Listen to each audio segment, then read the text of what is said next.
Good morning বন্ধুরা, কেমন আছো তোমরা? সবাই নিশ্চয়ই ভালো আছো। আর আজকে হলো বৃহস্পতিবার, মঙ্গলবার দিন আমি আর কৃপা হসপিটাল থেকে বাড়িতে আসলাম। তো বুধবার দিন আর ব্লগ করা হয়নি, বৃহস্পতিবার দিন তারপর ঠাকুরের নাম নিয়ে ব্লগটা শুরু করলাম।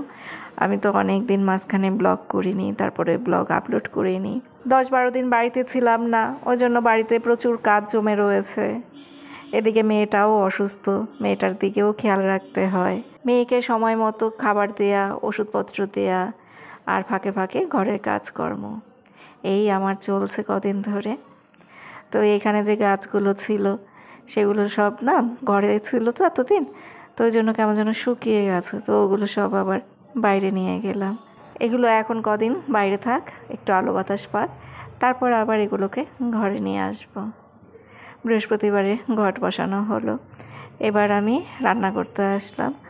তো বিট, তারপরে গাজর, বিনস এই দিয়ে মাছের ঝোল করব। 10টা 10 বাজে, কৃপা একটু আগে ঘুম থেকে উঠলো। অর্জুনকে বললাম দিদিভাইকে ডেকে দে, ওর তো খাওয়া দাওয়ার সময় চলে যাচ্ছে। তো এই এখন ঘুম থেকে উঠে দাঁত ব্রাশ করছে, বলে মা আমি কিচ্ছু টের পাইনি, ঘুমাচ্ছি। এমনি ভোরবেলার দিকে ওর সাথে আমার কথা হয়েছিল, ভোরে যখন আমার ঘুম ভেঙে গেছে সেই সময় ওর সাথে আমার কথা হয়েছিল, ওরা জিজ্ঞেস করছিলাম শরীর ঠিক আছে কিনা। বলে যে আমার আর কোনো হুঁশ নেই, আমি তো ঘুমাচ্ছি। ওকে মনে হয় ওই ঘুমের ওষুধ, তারপর খিদের ওষুধ এগুলো সব দিয়েছে। তো যাই হোক, এখন ওকে ওই ভাত দেবো। আমার তো ওই ভাত, ডাল, মাছ ভাজা এগুলো সব হয়ে গেছে। বললাম তাতে দাঁত ব্রাশ কর, তারপরে গরম গরম ডাল ভাত এগুলো সব খেয়ে নে। গাছ থেকে কালকে 3টে বেগুন পাড়া হয়েছে, এই যে দেখো। বাড়িতে ছিলাম না তো এগুলো খাওয়া হয়নি। তো কালকে এই সুইটির বাবা, এই পাশের দোকানদার, তো উনি এই বেগুনগুলো পেড়ে দিয়েছে। বলে কি বৌদি বেগুনগুলো খেয়ে নেয়, বেগুনগুলোতে বীজ হয়ে গেলে আর খেতে ভালো লাগবে না। তারপরে গাছে যে কটা লঙ্কা ছিল, বেগুন ছিল, সেগুলো সব তুলে দিল। আমি ওনাকে বেগুন দিতে চাইলাম, কত জোর করলাম, উনি নিলই না। বলে কি এই 2-3টে বেগুন এই আর কি নেবো, আপনারা খেয়ে নেন। ভাবছি বেগুনগুলো একটু ভাজা করে নেই, আমি আর কৃপার বাবা আমরা দুজন ওই ডালের সাথে খেয়ে নেব। কৃপা তো খেতে চেয়েছিল, কৃপা বলছিল যে মা বেগুন ভাজা খাবো ডালের সাথে, কিন্তু ওকে আমার বেগুন দেওয়ার ইচ্ছে নেই। ও আবার আমাকে বলে মা বেগুনি করে দিও, তাহলে তো কম বেগুন খাওয়া হবে, বেগুনির তো পাতলা পাতলা করে বেগুন কাটা হয়, তো আমাকে একটু বেগুনি করে দিও। ওকে বেগুন টেগুন এখন এসব দেবো না, নাহলে আবার অ্যালার্জির প্রবলেম শুরু হলে আবার আরেক ঝামেলা। মাশরুম রান্না করতে হবে। এই যে দেখো, কালকে আমার বর মাশরুম নিয়ে এসছে, কালকে অনেক কিছু রান্না করা হয়েছে, আবার দেখি মাশরুম নিয়ে এসছে, চোখের সামনে পড়েছে নিয়ে এসছে। তো কালকে থেকে সেই বলেই যাচ্ছে মাশরুম নষ্ট হয়ে যাবে, তুমি রান্না করছো না। মাশরুম কি করে পরিষ্কার করতে হয় আমি জানি না, রান্নাটা করতে পারবো কিন্তু পরিষ্কারটা কি করতে হয় সেটা ভালো জানি না। বাড়িতে যতবার মাশরুম আনা হয়েছে কৃপা নিজের হাতে ধুয়ে টুয়ে সমস্ত কিছু রান্না করেছে জোগাড় করে, আমি কখনো মাশরুম রান্না করিনি। তো কৃপাকে বললাম যে তুই একটু আস্তে আস্তে আমাকে এগুলো পরিষ্কার করে দে, আমি রান্না করে নেব। ওকে তো তাই বললাম। আমি কখনো এর আগে মাশরুম পরিষ্কারও করিনি আর রান্নাও করিনি, মাশরুম আমি খাই না, তো ওই জন্য এই কাজের প্রতি ইন্টারেস্টও নেই। এই হলো কৃপার ব্রেকফাস্ট, ঘি দিয়ে আলু মাখা, এটা হলো কি গাছের কাঁচা লঙ্কা। ওকে কদিন লঙ্কা টঙ্কা দেইনি, তো কালকে বলে কি মা এই গাছের এই লঙ্কাটা দেখে আমার খুব খেতে ইচ্ছে করছে, তো এই লঙ্কাটা দিলাম। আর এটা মনে হয় পার্শে মাছ ভাজা আর লাউ দিয়ে ডাল করেছি। এই লাউটা হলো গিয়ে আমার বোনের বাড়ির গাছের লাউ, সেই লাউ তো 2 দিন ধরে খাচ্ছে, এখনও শেষ হচ্ছে না। তো ডালের উপরের পাতলা জলটা দিয়েছে মুসুরির ডালের, তো যেটুকু ডাল ভাতের সাথে মেখে খাবে আর বাকিটাও পরে শুধু খেয়ে নেবে। আর এই দেখো সজনে গাছে কত সজনে ফুল হয়েছে, তোমাদেরকে এর আগের দিনও ব্লগে দেখিয়েছিলাম। তো সেদিনের থেকে এখন দেখছি গাছটা ভরে সজনে ফুল হয়েছে, সারা রাস্তায় এই সজনে ফুলগুলো পড়ে থাকে। আমাদের বাড়িতেও এই বারান্দায় তারপরে উঠোনে সজনে ফুলগুলো পড়ে থাকে। তো আশেপাশে যারা আছে তারা দেখি সকালবেলা ঘুম থেকে উঠেই এই সজনের ফুল তুলতে চলে আসে। সেই এক হাত দিয়ে দাঁত ব্রাশ করবে, আরেক হাত দিয়ে দেখি সজনে ফুলগুলো তুলতে থাকে, রাস্তা থেকে প্রচুর পড়ে থাকে। কত লোক এসে যে এই সজনের ফুলগুলো নিয়ে যায় তুলে। আমার না কেমন যেন একটু ঘেন্না লাগে, মানে রাস্তার মধ্যে পড়ে থাকে তো ওই জন্য ওই ফুলগুলো আমি আর তুলি না। কিন্তু আশেপাশে যারা আছে সবাইকে দেখি সকালবেলা ঘুম থেকে উঠেই ওই ফুলগুলো তুলে নিয়ে যায়। সবাই বলে যে বাজারে নাকি সজনে ফুলের অনেক দাম, আর সজনে ফুল খাওয়া নাকি এই সময় অনেক ভালো। আমি অল্প কয়েকটা সজনে ফুল তুলে নিয়ে আসলাম, ওই দিয়ে হয়তো 4-5টা বড়া হবে। কৃপাকে বললাম মাশরুমটা ধুয়ে দিতে, কৃপা মাশরুমটা পরিষ্কার করে দিল। তারপর মাশরুমটা এখন আমি রান্না করছি, ওই যেভাবে আর কি মাংস রান্না করে পেঁয়াজ রসুন দিয়ে, সেইভাবেই কষিয়ে কষিয়ে রান্না করব। আর ফ্রিজটা পরিষ্কার করব। একদিন বাড়িতে ছিলাম না তো, ফ্রিজের দশা ভীষণ খারাপ হয়ে রয়েছে। আমার বর শুধু একদিন বাড়িতে রান্না করেছিল ডাল, ডিম আর ভাত। ওই একদিন রান্না করেই আমার বর বলে কি রান্না করা ভীষণ ঝামেলা। তো এই দেখো, এই যে ডালটা দেখতে পেলে কড়াইয়ের মধ্যে, এই ডালটা আমার বর রান্না করেছিল। এত ঘন করে মুসুরির ডাল রান্না করেছে। এবার এই ডালটা তো সেই 8-10 দিন আগে রান্না করেছে, তো ওটা ধরে আমি ফেলে দিলাম, দেখি ফ্রিজের মধ্যে ওটা রয়ে গেছে। বাড়িতে শুধু 2জন মানুষ ছিল, তাও দেখো কতটা ডাল রান্না করেছে। অর্জুন আর অর্জুনের বাবা ছিল, তো 2জনের জন্য 1 কড়াই ডাল রান্না করেছে। আর কি ঘন করে যে ডালটা রান্না করেছে, আমার এত মায়া লাগছিল ডালটা ফেলে দিতে। মুসুরির ডালের কত দাম বলো তো। অর্জুনের যেহেতু 2-3 দিন পরই পরীক্ষা শুরু হবে, তো সেই জন্য অর্জুন ওর বাবার সাথে বাড়িতেই ছিল। এখানে থেকেই ও স্কুলে গেছে, তারপরে এই ম্যামদের বাড়িতে পড়তে গেছে। যদি ওর পরীক্ষাটা সামনে না থাকতো তাহলে হয়তো বাবার সাথে আমার বোনের বাড়িতে বা বাপের বাড়িতে থাকতো। তো বাবা ছেলে তো একবেলা রান্না করে খেয়েছে, আর বাদবাকি সময় জেঠুদের বাড়িতে, পিসিদের বাড়িতে, তারপরে হোটেল থেকে কিনে এনে খেয়েছে। এইভাবেই বাবা ছেলের এই কদিন কেটেছে।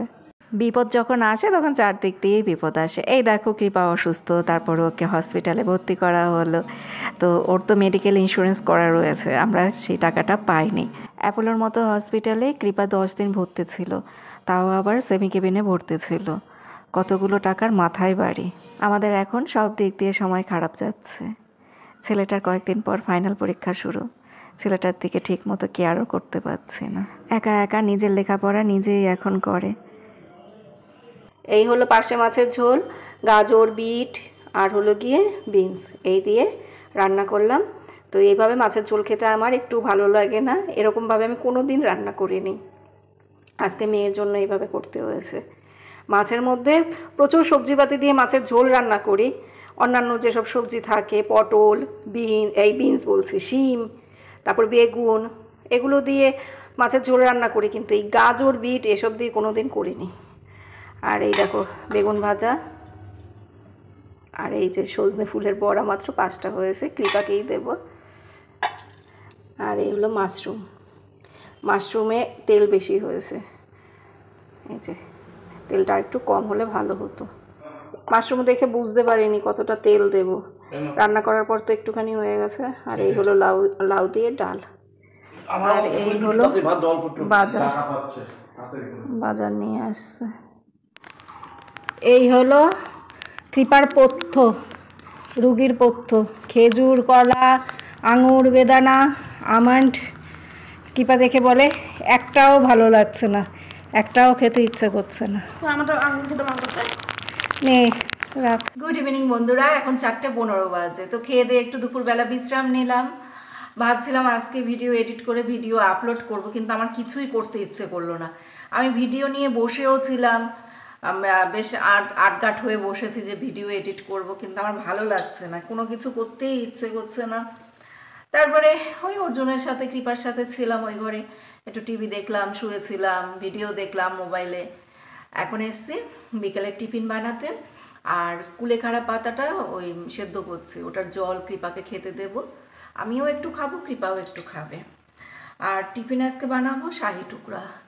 কৃপার নাকি একটু মিষ্টি মিষ্টি জিনিস খেতে ইচ্ছে করছে, কালকে থেকে বলছে।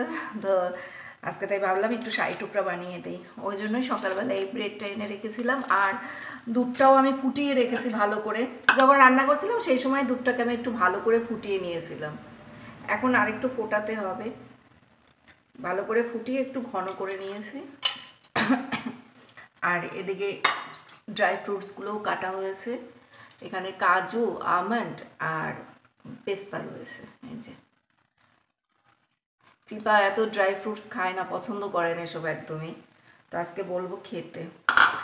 আর শাহি টুকরার মধ্যে কাস্টার্ড পাউডার দেয় না, কিন্তু আমি একটু কাস্টার্ড পাউডার দেবো ভাবছি, অল্প একটু কাস্টার্ড পাউডার একটু অ্যাড করব, তাহলে একটা সুন্দর গন্ধ আসবে। আমার ছেলেমেয়েরা আবার পছন্দ করে কিনা সেটাও ভাবছি, ওদের তো আবার হাজারটা বাহানা। ব্লগ করছি ঠিকই, কিন্তু মনের অবস্থা খুবই খারাপ। রান্নাবান্না তো করতেই হবে, মেয়েটা অসুস্থ, ওকে এখন ভালো ভালো খাবার খেতে দিতে হয়। ও তো সেইভাবে খেতে পারে না, ও কোনো দিনই সেইভাবে খেতে পারতো না, যার জন্য ওর শরীরে ভিটামিনের অনেক ঘাটতি রয়েছে। আর সেটা তো ওকে দেখলেও বোঝা যায়। তো ওর এখন ভিটামিনের অনেক ওষুধ চলছে, প্লাস ওকে এখন ভালো ভালো খাবার খেতে হবে। ব্যালেন্স ডায়েট যাকে বলে, কৃপাকে এখন সেটাই মেনটেন করতে হবে। প্রতিদিনের খাবার থেকে ওকে calcium, iron, vitamin C, carbohydrate সমস্ত কিছুই নিতে হবে। 3 বেলা শুধু মাছের ঝোল ভাত খেলেই হবে না, তার পাশাপাশি সবজি, ফল, খেজুর এগুলো সমস্ত কিছু খেতে হবে। শাহী টুকরাটা বানিয়ে নিলাম। শাহী টুকরা বানাতে সেরকম একটা সময় লাগে না, যা একটু সময় ওই দুধটা ফোটাতেই লাগে। তো দুধটা তো আগে থেকে আমি ভালো করে ফুটিয়ে নিয়েছি, এখন আবার ভালো করে দুধটা ফুটিয়ে নিলাম। তারপর ওর মধ্যে কাস্টার্ড পাউডার, একটু চিনি আর হলো গিয়ে ড্রাই ফ্রুটস এসব দিলাম। আর পাউরুটিটাকে কেটে তারপরে ঘিয়ের মধ্যে ভেজে নিয়েছি। তারপর দেখো এই প্লেটের উপরে এই দুধটা পুরো ঢেলে দিলাম। বেশ সুন্দর একটা গন্ধ আসছিল।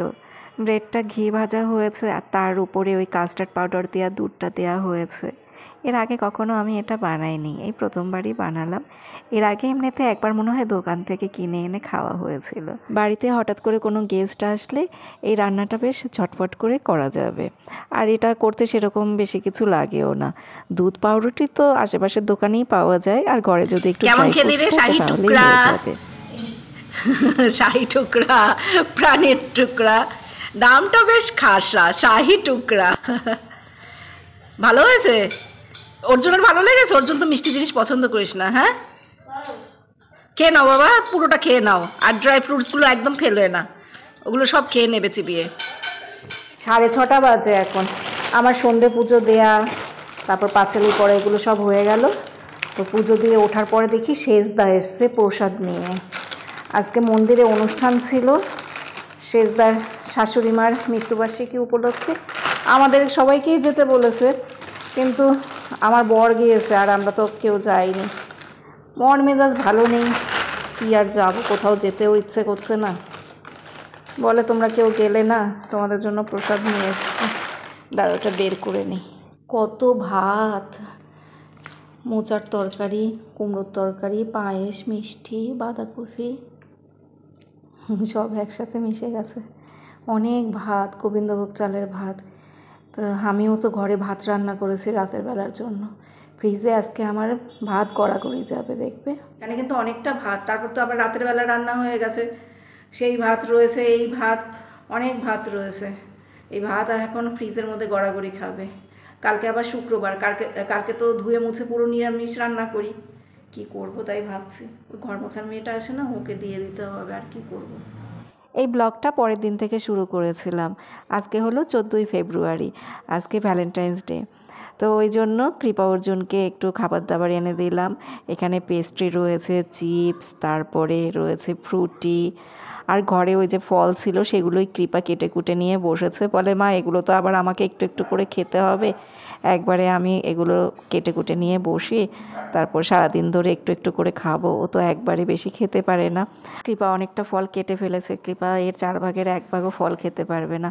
যাই হোক, এখানে তারপর দেখো যে ফ্রেঞ্চ ফ্রাই রয়েছে, সেটা আমি বানিয়ে দিয়েছিলাম। ওই যে ফ্রেঞ্চ ফ্রাই রয়েছে, আজকে তো শুক্রবার, আমাদের আবার নিরামিষ, তো ওই জন্য ওই নিরামিষের মধ্যেই একটু এটা ওটা করার চেষ্টা করেছি। অর্জুনের জন্য একটা অরিও ক্যাডবেরি নিয়ে এসেছি। তো এই ক্যাডবেরিটা নাকি ওর অনেক দিন ধরে খাওয়ার ইচ্ছা, তো সেই জন্য আমাকে বললো যে মা আমাকে ওই ক্যাডবেরিটা একটু এনে দিও। তো আজকে ওকে সেটা এনে দিলাম। আরেকটা গিফট অর্জুনের জন্য নিয়ে আসলাম। এই জিনিসটার কী নাম বলতে পারবো না, তবে ছোটোবেলায় না আমরা এটা দিয়ে খুব খেলেছি। এই যে দেখো, এর মধ্যে পেন্সিল দিয়ে তারপরে ঘুরিয়ে ঘুরিয়ে আঁকতাম, বেশ সার্কেল সার্কেল হতো, দেখতে ভালো লাগতো। তো এটা দেখে আমার পছন্দ হলো, 20 টাকা মাত্র দাম নিয়েছে। আমাদের বাড়ির পাশে যে বই খাতার দোকানটা আছে সেখান থেকেই ওটা নিয়ে এসেছিলাম। আর কি গিফট দেবো বলো, আমার হাতে সেরকম টাকা পয়সাও নেই, ওই জন্য সেরকম কিছু কিনতেও পারিনি। আর এটা হলো একটা পেন্সিল বক্স, এটা আমি সুইটির জন্য নিয়েছি, এটা সুইটিকে ভ্যালেন্টাইন্স ডেতে দেবো। কৃপার জন্য একটা নেল পলিশ কিনতাম, কৃপার নেল পলিশগুলো নাকি সব শুকিয়ে গেছে, কিন্তু আমাদের এখানটাতে সেরকম একটা ভালো নেল পলিশ দেখলাম না। মানে আমি তো বড় বাজারের দিকে যাইনি, ওই জন্য কাছাকাছি আর কি যা পেয়েছি হাতের কাছে কম দামের মধ্যে সেগুলোই নিয়ে এসেছি। তো কৃপাকে আর কিছু দেয়া হয়নি। তোমরা সবাই ভালো থেকো বন্ধুরা, আজকের মতো ব্লগ শেষ, তাহলে টাটা।